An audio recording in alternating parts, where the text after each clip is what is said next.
Hart back to the end zone. 48-yard play. Guess who? Body up the middle, making another move to the outside. 15, 10, end zone again. Keeps it. Nice move by Brown. He's got space. He's got 6. 35-yard touchdown for Byron Brown. A record-setting night for the South Florida quarterback. Down so far, a little bit of a high snap. Genty right up the middle. Genty has room. Ashton Genty, give him 6. Second and long. Lagar tries to pin it in a row. It does. Row stays up. The show's off his 4-3 wheels. Incredible effort for Royals. The G5 Hive. All G5, all the time. Welcome to the G5 Hive. I am your host, Justice. I am excited to be bringing you the G5 Hive 2020 players for Week 6 of the 2024 college football season.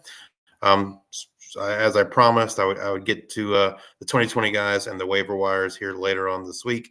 And I'm going to do that now. But before we jump into our top players in G5 college football through 6 weeks of the season, man, it's week 6 and week 6 is done. It's halfway through the season. We're moving on to week 7, and I don't know about you guys, but the season just seems like it is flying by. So before we get to the 2020 players, if you like the stuff we're doing here, and you want to support us, the best way you can support us is go on YouTube, hit that like button, hit the subscribe button, subscribe to our channel. It helps support us. If you're on YouTube, so please hit that like and subscribe. If you're watching on X, please give us a follow, a like, and a retweet. And if you're listening in podcast form, please rate and review. All right, so let's jump right into the G5 Hive 2020 players. Following week 6 of the season. As always, we're going to start with the quarterbacks here. And the top and it's the list I go down on might not exactly be the same that's in order here. But Chandler Morris, North Texas, 38 attempts a game, 331.2 yards per game, 16 touchdowns. He is the top touchdown guy in the G5 on this 2020 list. Just having a phenomenal season. He's finally healthy for once. He was phenomenal at TCU when he could stay healthy. He won that TCU job the last 2 years, just simply could not stay healthy, and moved on to North Texas. And he's having a tremendous season there for the Mean Green, and he should continue that as long as he can stay healthy. Number 2 is Emmett Brown, San Jose State. Emmett had a rough week this week. He I didn't get to watch the game, but from what I've heard, it looks like he got benched at some point in the game. So despite his strong start to the season, he did not have a great start, I guess, in week 6, and he got benched for Walker Eget. No word on who the starter is going to be yet for week 7. But Emmett's just under 300 yards per game, 291.6, and he is second in touchdowns with 15 touchdowns on the year for Emmett Brown. All right, next up at number 3, coming at number 3 is Jordan McLeod, Texas State. He's quietly having a really good year for the Texas State Bobcats. He just 278.8 yards per game, tied with Emmett Brown with 15 touchdowns a game. He does have some rushing capabilities, getting you 37 yards per game, ADOT of 9.2, one of the higher ADOTs among this group. And Texas State's just an offense that's that produces week in and week out, and Jordan McLeod is the leader of that offense for the Bobcats. Coming in at number 4, Devin Dampier, New Mexico. Devin's really come on strong once they've gotten into the Mountain West play. They had a tough start to the season, playing some P4 teams, and Devin still looked good in those games. But now we are in conference play, and Devin's really shining. He's averaging 261 yards per game and 66 rushing yards per game. He's getting it done both in the pass and the rush game. Kudos to Devin Dampier for having a breakout year here in 2024. Next up for our 2020 list is Seth Hennigan from Memphis. Seth, nothing too flashy. He's kind of steady, gets it done, on a weekly basis. 268 yards, passing yards per game, 7 touchdowns, just under 18 yards per game rushing. Again, nothing too flashy. The Memphis offense doesn't look nearly as strong as it did a year ago, but maybe they'll get things turned around here soon for the Memphis Tigers. Coming in at number 6, Joey Aguilar. Joey Aguilar actually leads this group in attempts per game at 41.8, 303 yards per game, but only 8 touchdowns. And he adds about just over 26 yards per game rushing. App State's not good. The defense isn't good. The offense hasn't looked good. The offensive line doesn't look good. I expect the game script to dictate Joey to continue to pass it a lot, just because it looks like they're going to be playing from behind a lot the rest of this season. Coming in at number 7 is Christian Veillere from Georgia State. Georgia State, kind of a surprise team there in the Sun Belt. Christian is averaging just under 40 attempts per game, 269 passing yards, and 8 touchdowns. Once again, kind of surprised for Georgia State. Christian Veillere is a surprise. That passing game, they look pretty good, and they beat Vanderbilt. Vanderbilt just beat Bama. They got a matchup with ODU coming up this week, Christian and Georgia State look to build upon what they've done so far this season and get a conference win in the Sun Belt. All right, moving on to number 8. It's quarterback Braden Shager at Hawaii. Hawaii is going to sling it around that run and shoot out there with Timmy Chang. Shager is second in attempts per game at 41. And he's looks like tied for 4th in touchdowns among this group with 11, averaging 264.8 yards per game, 8 out of 9.2. Hawaii is going to sling it around. We know that. The run and shoot's not quite what we hoped or expected at this point under the Timmy Chang tenure. But Braden Shager does lead that offense. And like I said, they'll continue to throw it around week in and week out.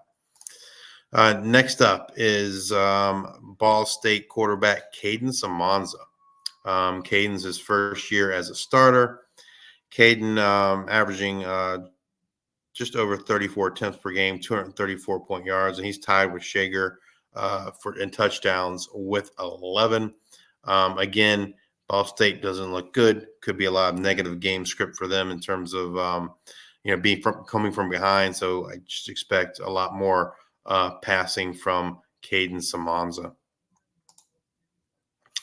All right, moving on here to number 11 is quarterback Spencer Petras. Again, Utah State. I think this is the first time Spencer Petras has made the 2020 list. He's averaging 33 attempts per game, 270 yards, only 6 touchdowns. But he did miss a couple games. Bryson Barnes started a couple games. But we saw last week he had a good connection with Jalen Royals. Spencer Petras kind of turning things on here for Utah State. They just played Boise State this past week. And as they go through the rest of the Mountain West, the schedule should ease up a bit. So expecting more good things here from Spencer Petras as we get into the Mountain West play. Coming in at number 12 is Nicholas Vadiato, Middle Tennessee. This offense certainly doesn't look as good as it did a year ago. But, Vadiato is still averaging almost 33 attempts per game, 255 yards.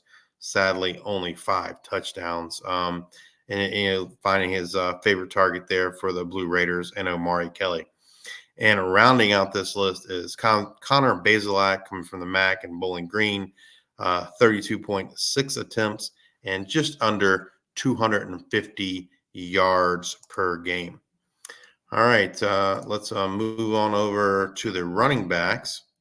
And coming in number one should be no surprise, Ashton Genty. Um, he's averaging 20.2 touches, 210 total yards per game, and 16 touchdowns. And he's leaving a lot of yards and touchdowns on the field. They're playing their backups and Sire Gaines, Breezy Dubar, even Dylan Riley some as well, and Ashton I think only played a half this past week. They're certainly trying to get him the Heisman, but they are getting him some rest as well. But Ashton's just the best player in college football today, so certainly no surprise that he's number one for our running backs.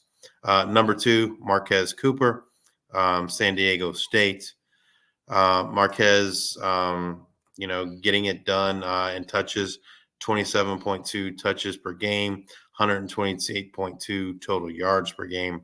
That offense, it goes through Marquez Cooper. Coming in at number three, Memphis, Mario Anderson. Mario Anderson averaging 112.6 yards per game, and he is second only to Ashton Genty in terms of touchdowns. He has 8 on the season.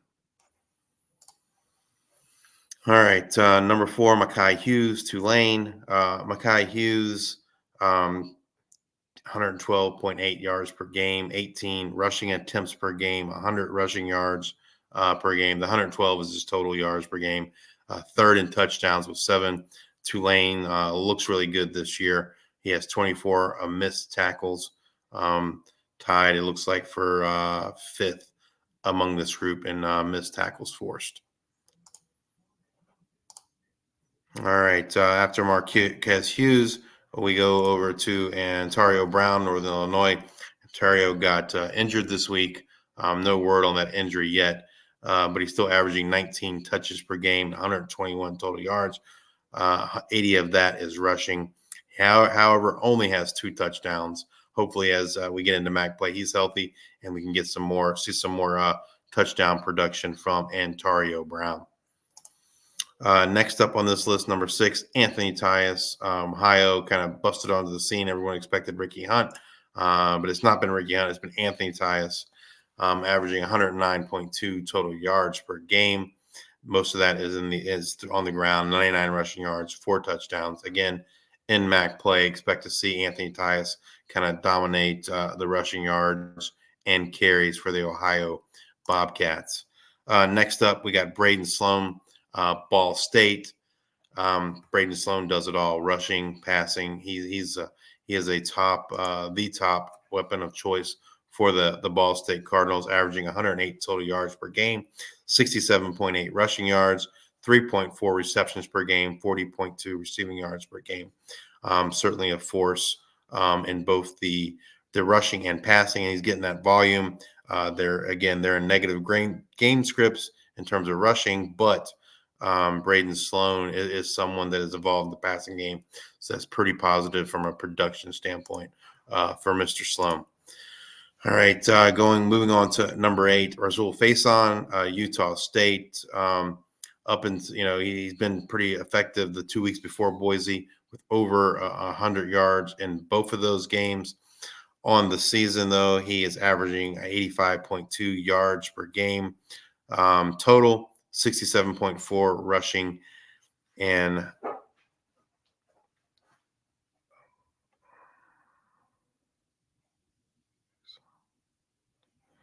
102.4 yards per game, 100.4 rushing. So he does most of his damage on the ground for Rasul Faison.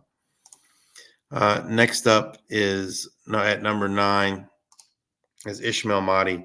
Texas State Bobcats. The Texas State kind of shares the load in that backfield. Ismail Mahdi is the leader, but it's been more of a rotation lately with him, with Lincoln Pear, Deion Hankins, and others.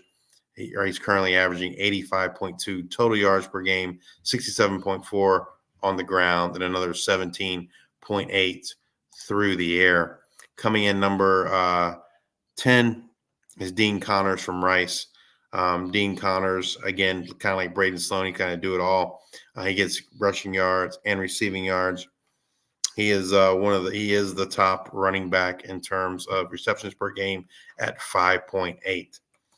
Next up, Tyrion Stewart, Bowling Green. Tyrion Stewart averaging total 90 total yards per game. All of that is in the rushing department. He has not caught any passes yet this game, but he's certainly the lead dog in terms of rushing for the Bowling Green Falcons. And rounding out this list is Lee Beebe from UAB, averaging 90.2 yards per game, 66 of those on the ground, 24 of those through the air, and 3 touchdowns for Lee Beebe.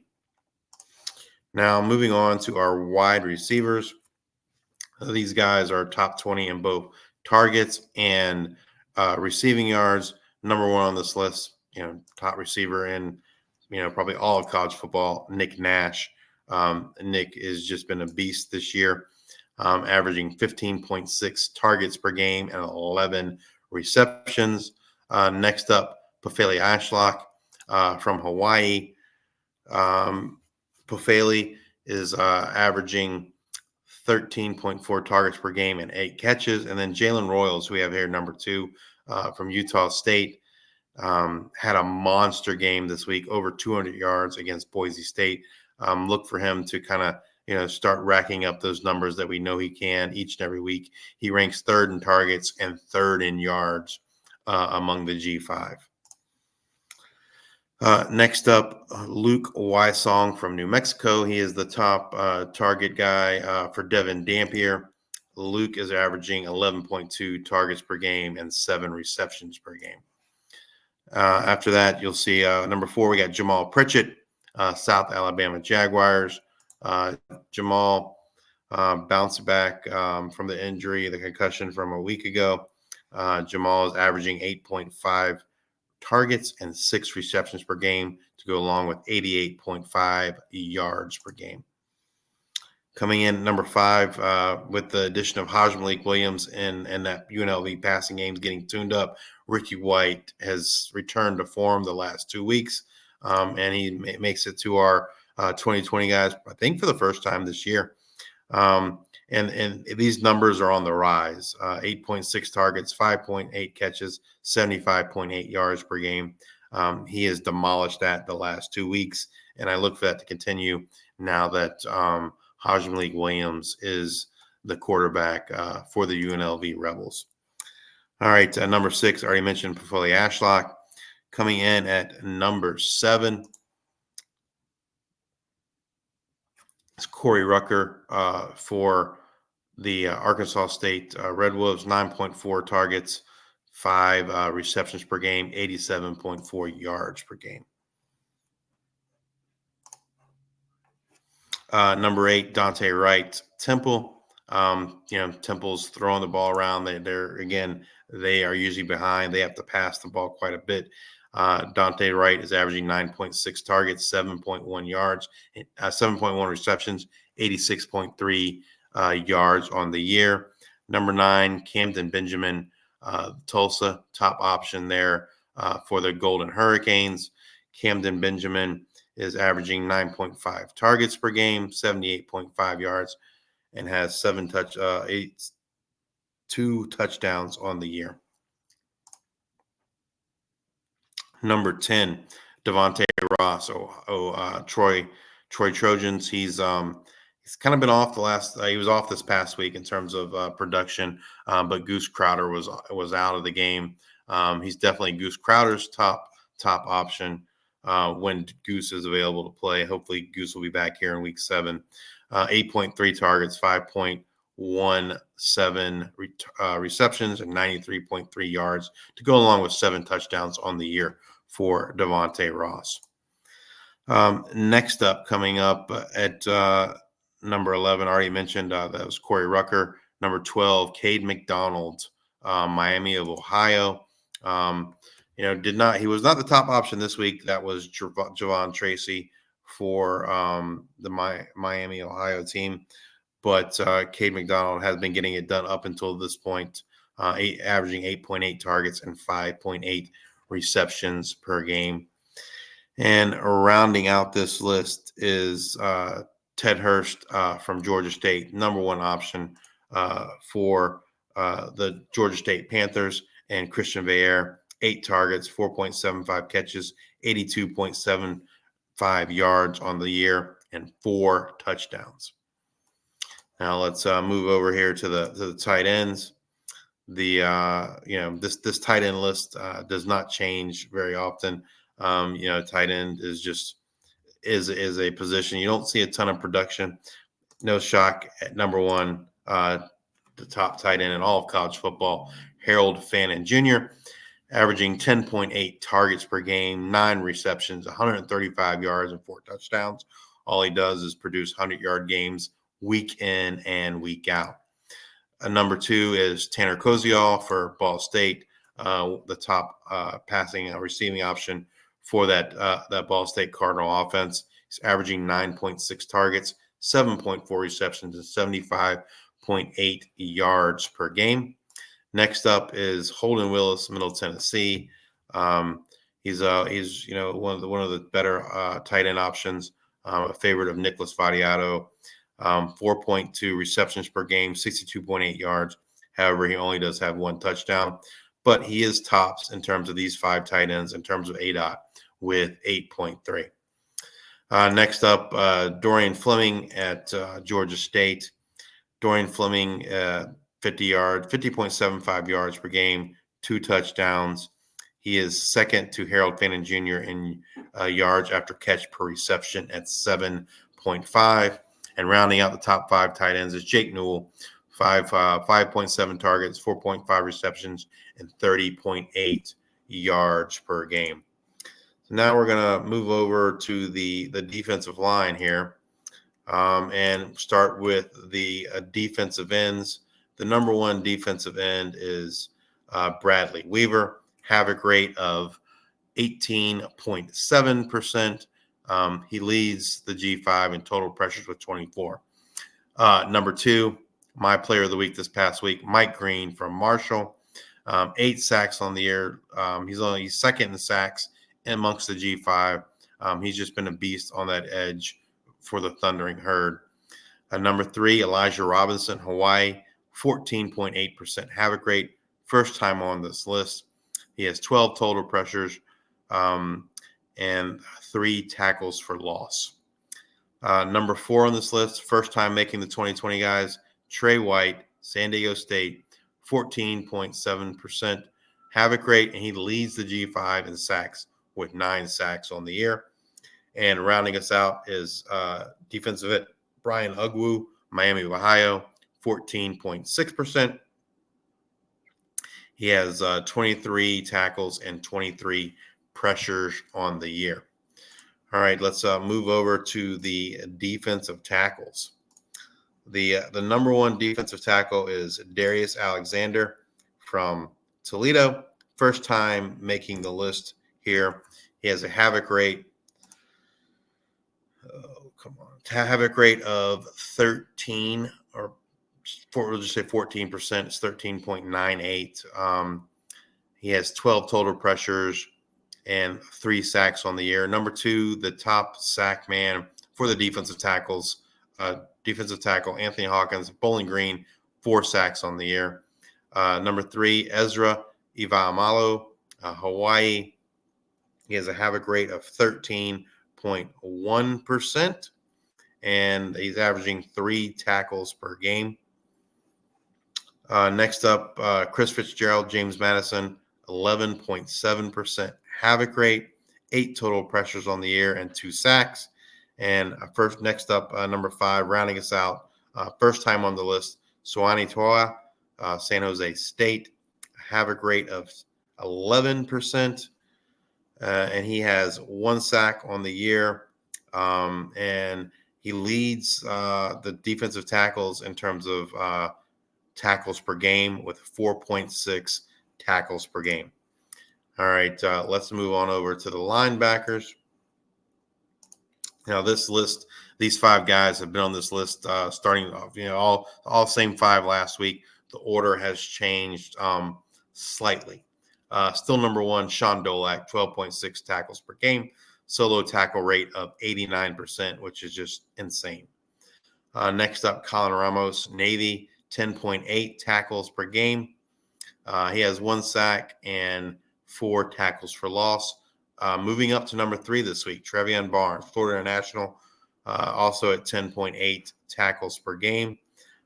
He has 2 TFLs and 25 stops. Moving down to number 4, linebacker Dorian Hopkins, UTEP, 10.4 tackles per game. Solo tackle rate of 78.8%. And rounding out the top 5 is Sean Dolak's teammate, Red Murdoch from Buffalo, 9.8 tackles per game. And he is tied for the lead in sacks for linebackers with his teammate, Sean Dolak. Each of them have 3 tackles per game. All right, moving over to we're going to move over here to the defensive backs, and we're going to start with the cornerbacks here. And the top cornerback through 6 weeks is Terrence Spence of James Madison, an adjusted net yards against of negative 0.27. And he has 3 interceptions on the year, which is tops among the G5. Matthew McDoom drops down to number 2. Matthew McDoom, Coastal Carolina, an adjusted net yards against of negative 0.23. And a QB rating against a 4.9. Just, Matthew McDoom Island, getting it done for the Chanticleers. Number 3, cornerback Dante Joyner, Arkansas State, adjusted net yards against of negative 0.02. He has 3 pass breakups on the year and 2 interceptions. Next up, Day Hill, new on the list, Florida Atlantic, adjusted net yards against of 0.01. And he has a quarterback rating against of 16.4. And rounding out the list, cornerback Torrey Richardson, Temple, adjusted net yards against of 0.012. He has 2 pass breakups and 1 interception on the year, and a quarterback rating against of 21.7. Now we're going to move over to the top safeties in the G5. Number 1 on this list is Jerron Manning from Old Dominion. Jerron is leading all of college football in adjusted net yards against of a negative 1.03. Not only is he getting it done in pass coverage, he's also getting it done in tackles. He leads the G5 safeties and tackles with 6.2 tackles per game. Coming in at number 2, newcomer to the list, Zachariah Poyser, Jacksonville State, negative 0.48 adjusted net yards against. He has 2 pass breakups and 3 interceptions on the year. Also a newcomer this week, number 3, Jacob Thomas, James Madison, negative 0.42 adjusted net yards against, 2 interceptions on the year for Jacob, and a 4.2 quarterback rating against him. Newcomer to the list, not newcomer to us. He's been our player of the week. I believe it was last week. He was player of the week for us from Sam Houston, safety Caleb Weaver, an adjusted net yards against of negative 0.36. And he is also one of the top tacklers in the G5 and has an interception as well. 3 interceptions. He's tied for the lead in interceptions, or second for 3. And rounding out the list, newcomer this week, Tyree Skipper, Louisiana Lafayette, negative 0.28 adjusted net yards against. He only has 1 interception and a quarterback rating against of 15.3. All right, that's going to do it for our G5 Hive 2020 players through 6 weeks. Hope you guys liked it. We'll be back next week with our full show, our full normal show. And so, until then, take it easy. If you're watching us on YouTube, please hit that like and subscribe. If you are watching us or listening to us in podcast form, please give us a retweet, a like, and a follow. And Apple Podcasts and Spotify, please subscribe and leave those 5-star ratings and reviews. Thank you all for your support. And until the next time, we are the G5 Hive.